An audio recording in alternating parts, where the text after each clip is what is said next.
Le président Emmanuel Macron a décidé d'emmerder certains Français.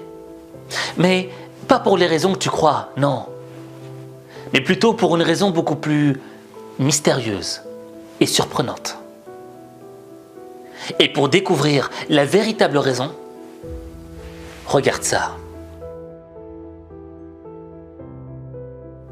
Je vais pas te mentir, quand j'ai appris que le président de la République française, Emmanuel Macron, avait dit qu'il avait pour objectif d'emmerder certains Français, je m'étais dit, non, c'est une blague, c'est pas possible, il n'a pas pu dire ça.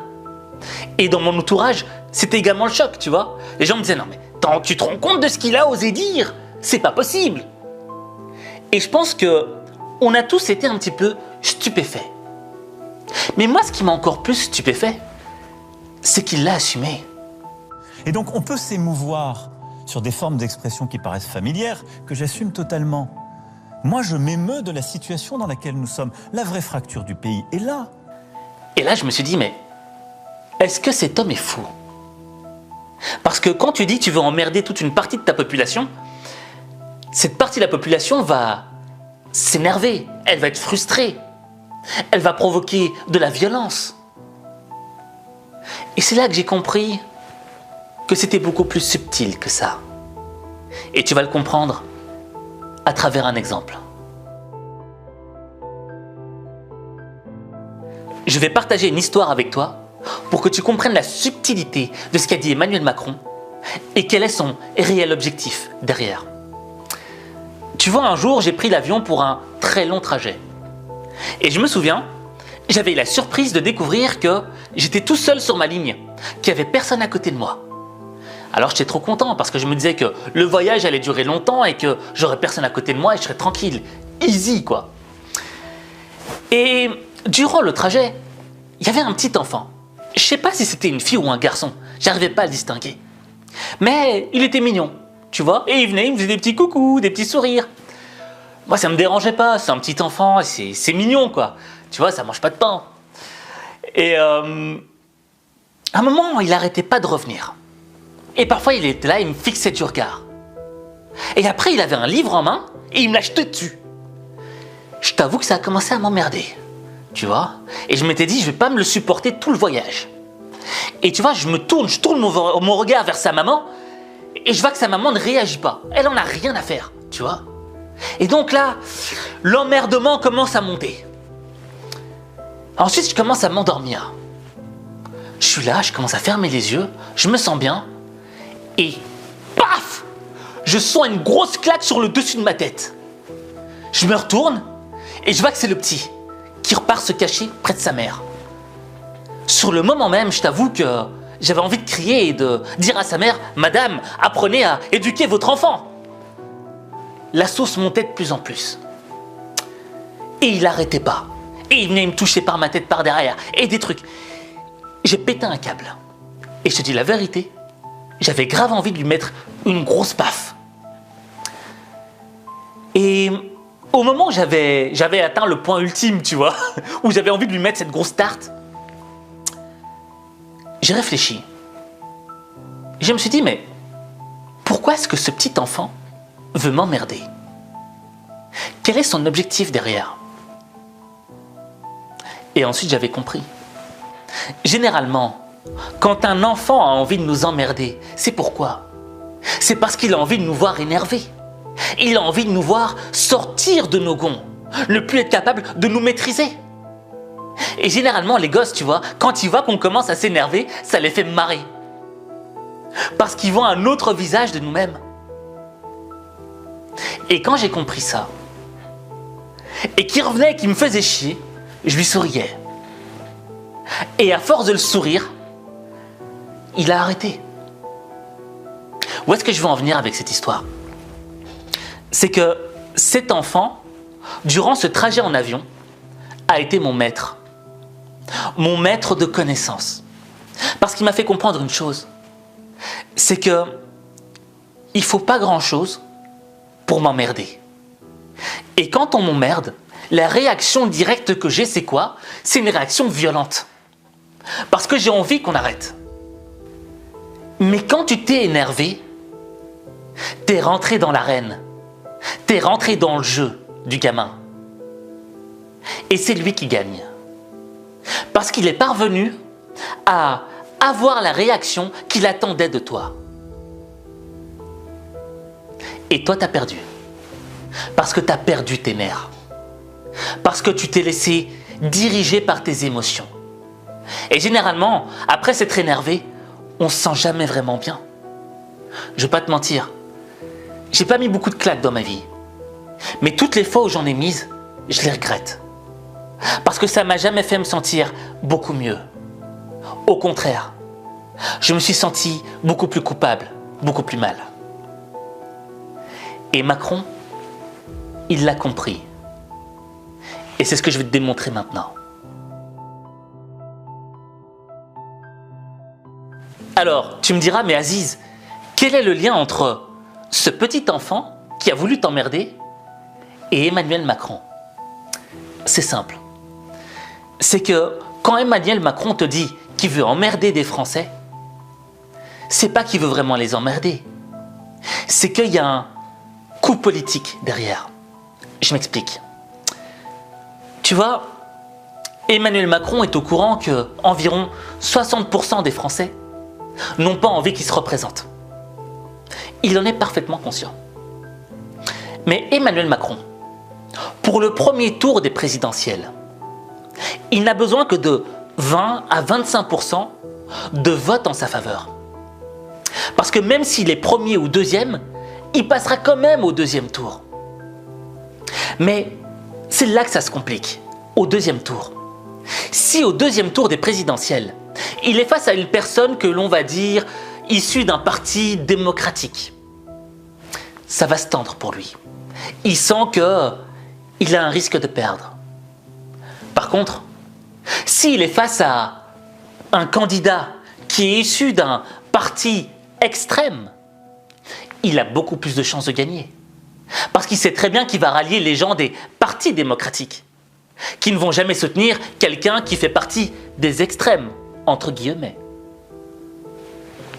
Et donc, toute l'idée, elle est là. Quand il te dit qu'il veut emmerder des Français, c'est parce qu'il attend une réaction de ces gens-là. Une réaction que ces gens soient outrés, que ces gens se révoltent, que ces gens usent même de la violence. Parce que si les gens réagissent comme ça va dans son sens. Et là, il pourra les montrer du doigt et leur dire aux autres qui étaient encore indécis pour les votes, mais regardez, ils sont violents. Venez derrière moi. Je vais agir tel un bouclier parce que j'ai le pouvoir. Et je vais rassembler ensuite. Si je reprends l'exemple du petit enfant dans l'avion, si cet enfant-là, qui m'avait vraiment emmerdé, et qui méritait une grosse baffe, si je lui avais donné cette grosse baffe dans l'avion, mais tout le monde m'aurait montré du doigt. Tout le monde aurait dit, mais cet homme est violent, attachez-le. Et quand je serais arrivé à l'aéroport, des flics auraient débarqué, ils m'auraient emmené en prison. Vous avez frappé un petit enfant, un pauvre petit enfant dans l'avion. Ouais, mais il m'a emmerdé, je lui ai mis juste une petite baffe.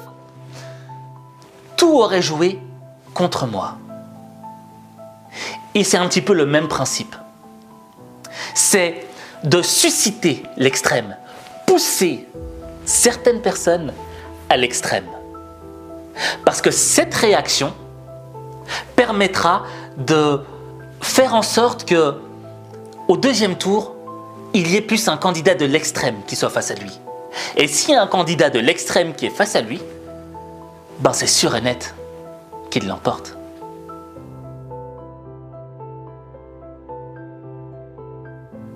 CQFD. Ce qu'il fallait démontrer. Et dans cette démonstration, il y a un piège dans lequel tu ne dois pas tomber. C'est le piège de la haine. Parce que, on va pas se mentir, on connaît tous une personne qui fait partie de ces Français. Et c'est clair que c'est frustrant, blessant, même révoltant d'apprendre qu'un homme extrêmement puissant a envie d'emmerder la vie des gens qu'on aime.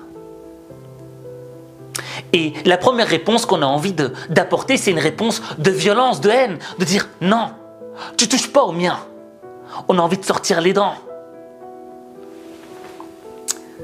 Mais la vérité, c'est que, comme tu l'auras compris, cette réaction, c'est la réaction qu'on attend de toi. La bonne réaction à avoir, c'est un petit peu celle qui est citée dans cette expression chrétienne. Tu sais, dans l'Évangile selon Matthieu, je pense, à vérifier, il est dit que Jésus avait dit que lorsque l'on te donnait une claque, il fallait tendre l'autre joue. Et pourquoi est-ce qu'il dit ça?